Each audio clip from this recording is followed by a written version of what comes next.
buenas noches, bienvenidos a otro programa de su canal Aupasa Zapato Cae Derecho. Esta vez nos acompaña, como ya es costumbre, el doctor Didier Augusto Rodríguez León. Buenas noches, doctor Didier. Buenas noches para ti y para la amable audiencia de Zapato Cae Derecho.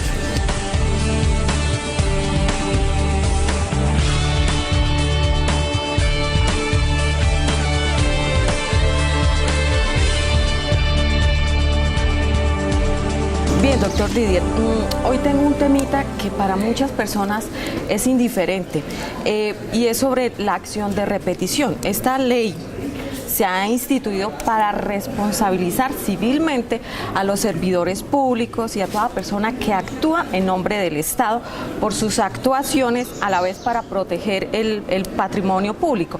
Pero díganos, ¿qué es la acción de repetición?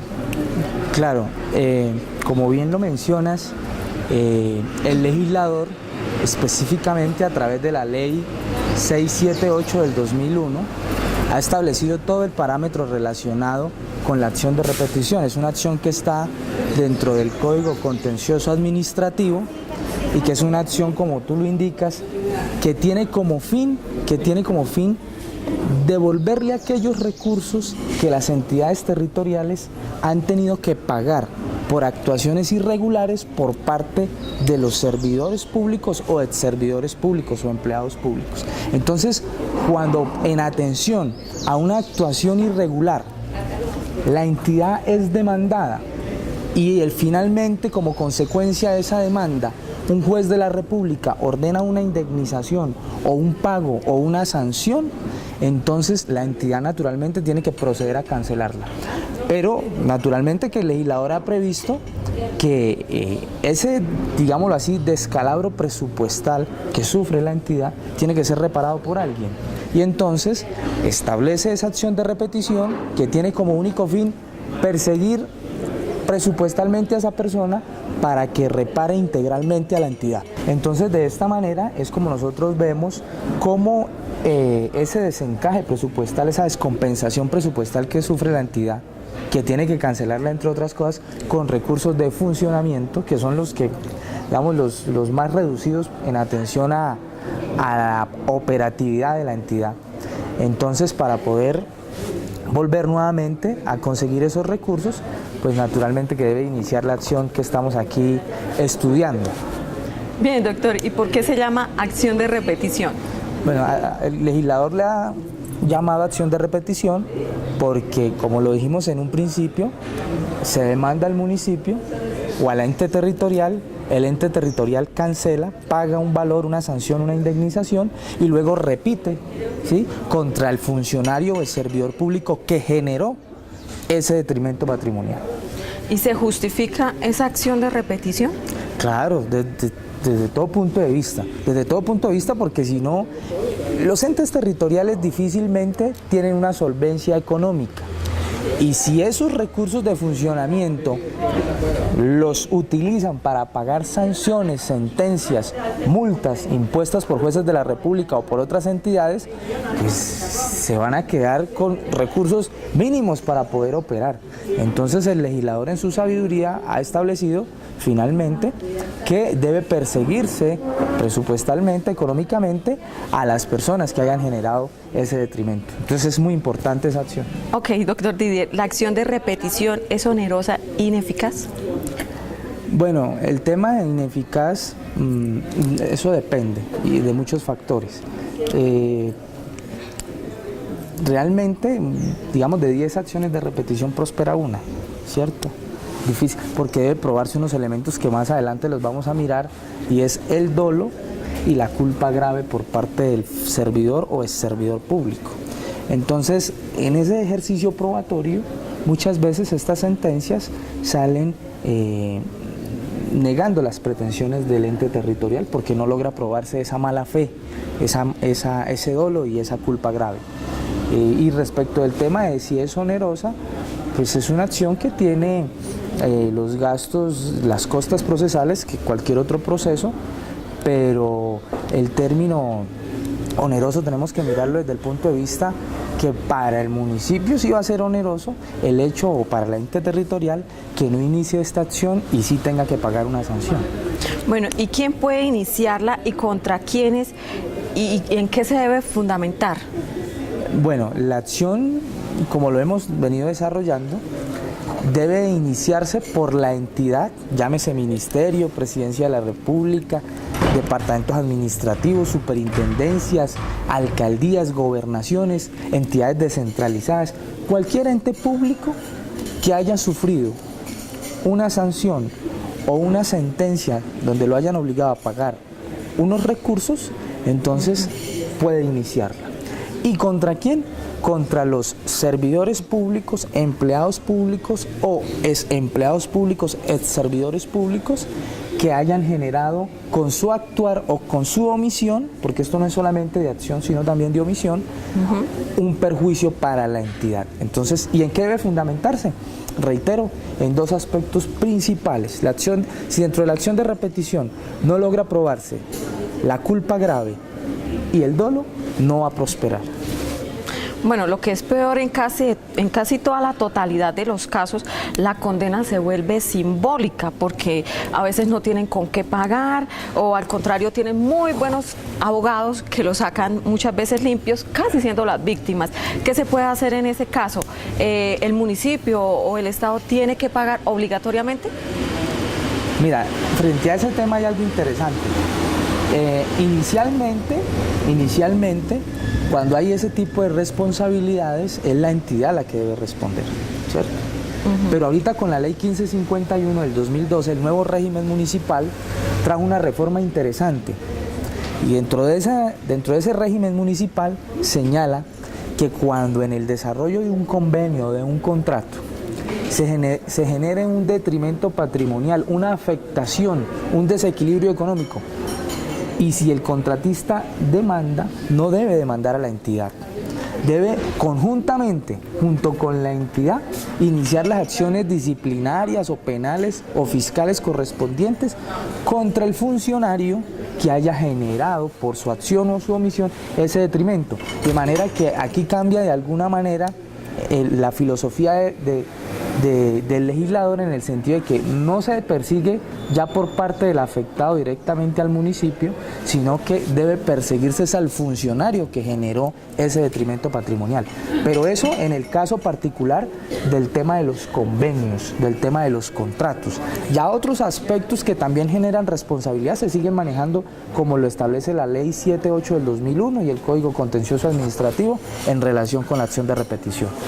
Bueno, doctor Didier, ¿y de dónde se saca la platica que el municipio debe pagar? ¿De los impuestos que nosotros como buenos ciudadanos pagamos? Claro, todo el tema de sanciones y de multas, de sentencias, deben ser canceladas con recursos de funcionamiento.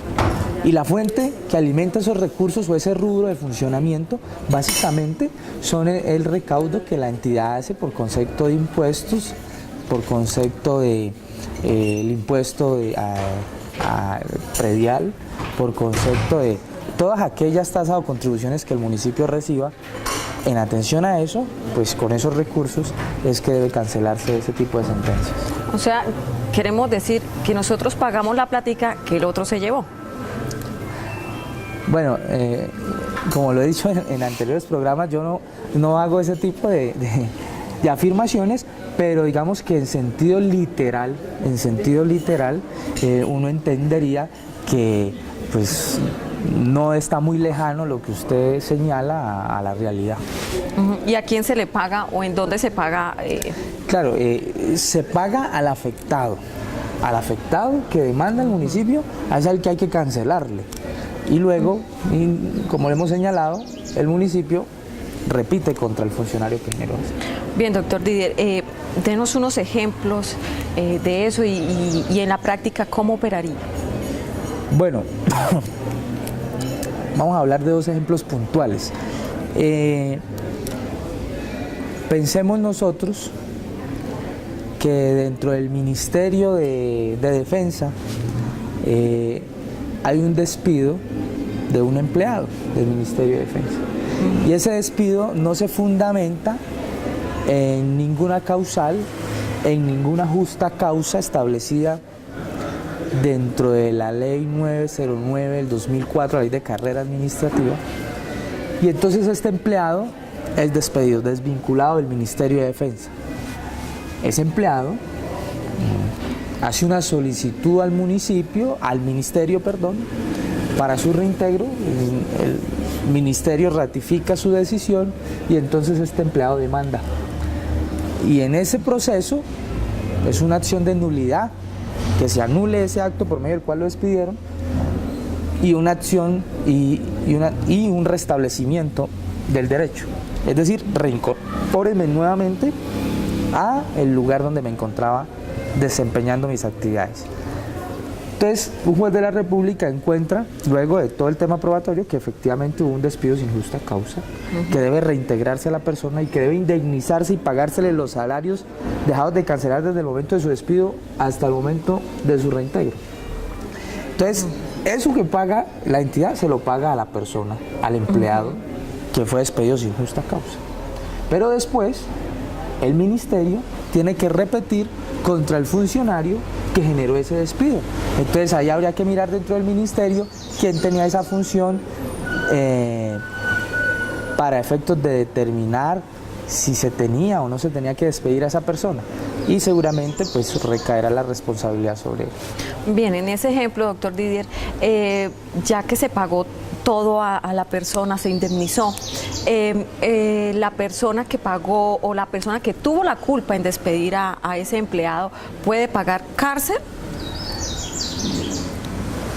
Digamos, en relación con la acción de repetición, es única y exclusivamente, tiene un fin presupuestal, económico, patrimonial, ¿sí? Pecuniario, nada más. Ahora, naturalmente que si como consecuencia de ese actuar o de esa omisión se incurre en un delito penal, como por ejemplo podría ser el prevaricato por omisión, por ejemplo, o el mismo prevaricato por acción. Entonces, ese tipo de acciones se pueden correr traslado o pueden denunciarse ante la Fiscalía, y la Fiscalía iniciará la respectiva investigación. Ok, doctor Didier. ¿Y qué sucede si la entidad paga y no repite contra el responsable que generó esa multa o esa sanción? Grave. Claro, ahí sí la entidad incurre en un delito que se llama prevaricato por omisión. Prevaricato por omisión, ¿sí? Cuando es una obligación, la ley 678 le dice a las entidades territoriales y a todas las entidades públicas que deben repetir contra la persona. Si no lo hacen, eso va a generar un detrimento patrimonial para el municipio, porque canceló una sanción, una multa, pero no dejó de recuperarla. Entonces, de hecho hay un ejemplo, el alcalde de San Gil, exalcalde, unos periodos atrás, omitió una acción de repetición y la Procuraduría lo inhabilitó como una falta gravísima disciplinaria por la omisión de esa acción. Hay un concepto de Jaime Rodríguez, un importante abogado administrativista, que señala, la ley en principio dice, debe reunirse el comité de la entidad, comité de conciliación, y determinar si hay lugar o no hay lugar a iniciar la acción.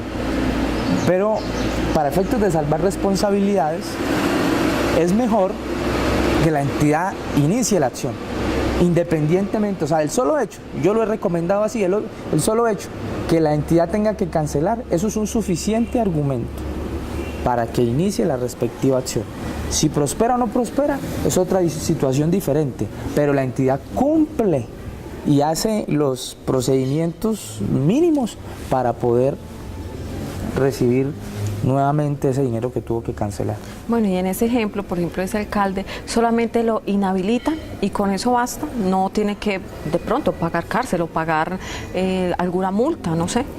Claro, por eso le decía hace un momento, este tema es meramente económico, patrimonial, pero si como consecuencia de esa culpa grave, de ese dolo, de esa actividad que generó esa sanción al ministerio o al ente público, pues obviamente que la Fiscalía tendrá que investigar y determinar si su actuar se adecúa a un tipo penal establecido dentro del Código Penal, ¿sí? Y determinará si hay lugar a una sanción. ¿Condena? Condena, correcto. ¿Y a ellos se le puede también dar el premio de casa por cárcel?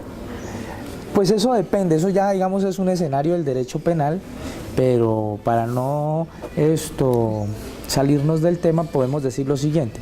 El tema de la casa por cárcel, eso depende de dos factores, y la jurisprudencia y el mismo Código Penal así lo establecen. Uno es un tema meramente subjetivo, es decir, que la persona no rinda un peligro para la sociedad, y dos, es un tema en relación con la pena que no sea mayor a 5 años, si es de 5 o menor, y la persona cumple con otro requisito subjetivo, que es la no peligrosidad y otros elementos que establece dentro del Código Penal, podría otorgársele esa situación. Pero vea usted que es un tema muy subjetivo y sin salirnos del tema, recientemente, con esto que ha sido tan, que ha tenido tanta publicidad en los medios, el tema de los accidentes, de las personas que conducen en estado de embriaguez, vea usted que días atrás a una persona que está en grado 1 y ocasionó la muerte de una persona, le dieron medida de aseguramiento, y otra persona que estaba en grado 3, más alto, y le quitó la vida a más personas, a 2, no se la dieron. Entonces es un tema muy subjetivo, muy relativo, y que obedece a la independencia de los jueces de la República. Sí, en ese caso, de pronto será porque por el extracto económico o porque el Audi del presunto homicida es mucho más caro que el otro. No, yo considero, yo creo en la justicia colombiana, ¿cierto? De hecho hubo un pronunciamiento por parte de los jueces, algunos jueces de garantías de la ciudad de Bogotá en respaldo a la juez. De hecho ahorita en Neiva, apenas este fin de semana, el sábado pasado, hubo un accidente también en Neiva donde perdió la vida un menor de edad. Ajá. Y tampoco le dieron medida de aseguramiento a la persona. Sin embargo, uno creería que es un mensaje de impunidad que se le da a la sociedad, porque ¿cómo es que estos señores le quitan la vida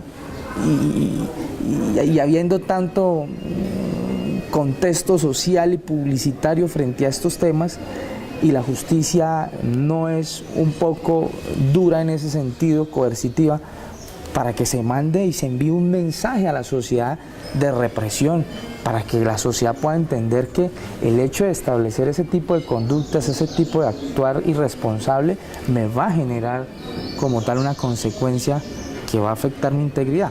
Pero si el mensaje que se envía es ese, sí. Pero eso no significa que la persona haya quedado absuelta, ya sigue vinculada en el proceso, pero aquí lo que queremos transmitir es que debe respetarse la independencia de los jueces, y ellos en su sabiduría, si tomaron esa decisión, pues es porque consideran en su sabiduría que es la más correcta. Bien, y como volviendo al tema, doctor, ¿hay algún texto legal que ayude a frenar la corrupción que se observa en algunos funcionarios públicos con su conducta para que no le causen daño al bolsillito de los municipios? Mire, este es un tema de principios, es un tema de valores, es un tema de moral, ¿sí? Es un tema en el que, pues desafortunadamente, lo hemos visto por los medios de comunicación, han sido innumerables los casos de corrupción que se ven en los escenarios, en la vida pública.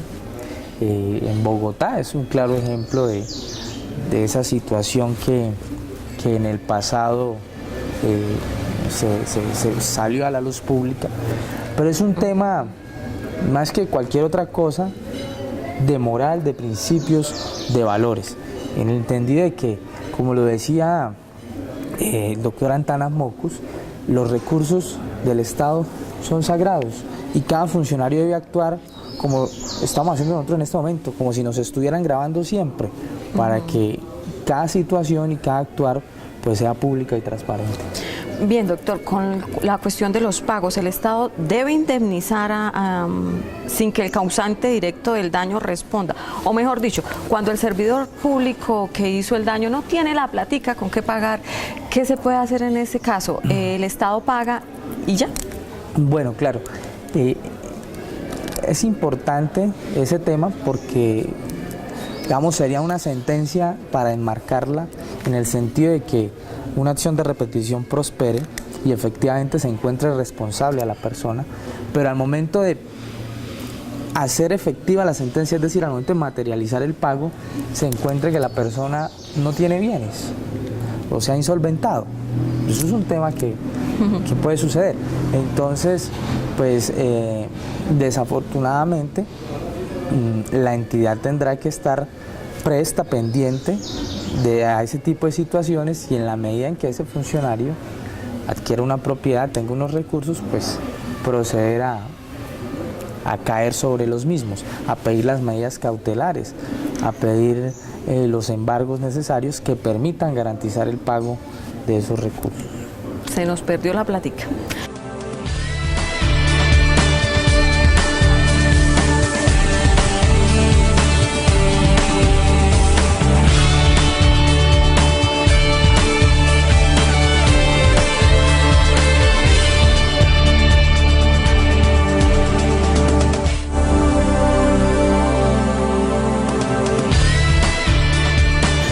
Y pasando a nuestra sección de Zapatoca Pregunta, doctor Didier, nos mandaron a nuestro correo electrónico zapatocaenderecho@telezapatoca.com lo siguiente: ¿con qué tiempo se cuenta para iniciar esta acción de repetición?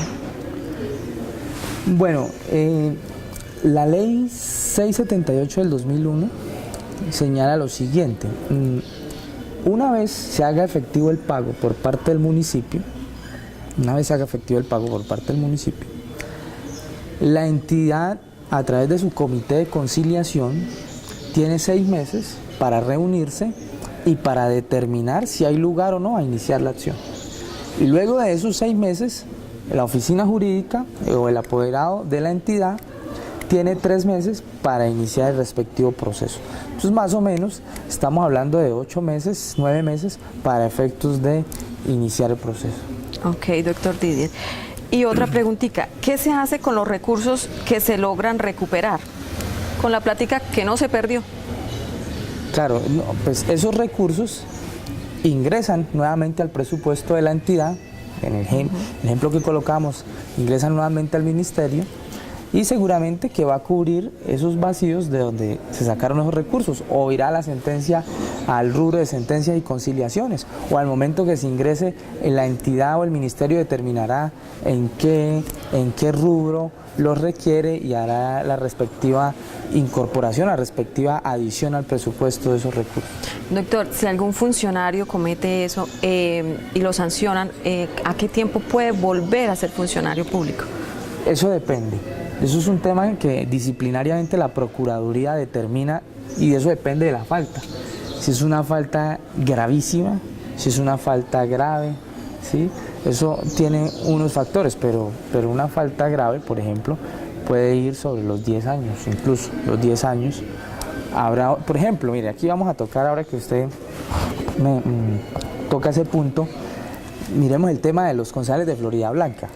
Los concejales de Florida Blanca, que aprobaron una prima técnica para el alcalde, ellos fueron, en principio, por la Procuraduría Provincial, destituidos.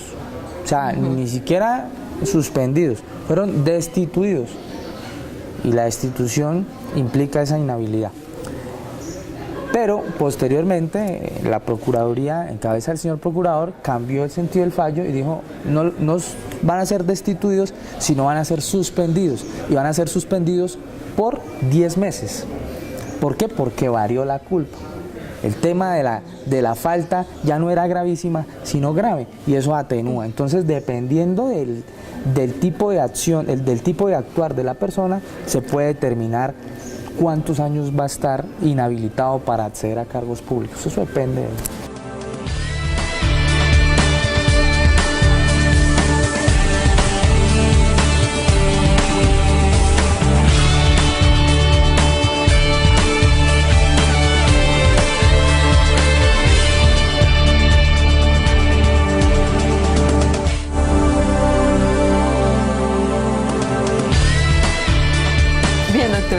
Y en nuestras preguntas suelticas, nos mandaron una para que usted, por favor, le explique.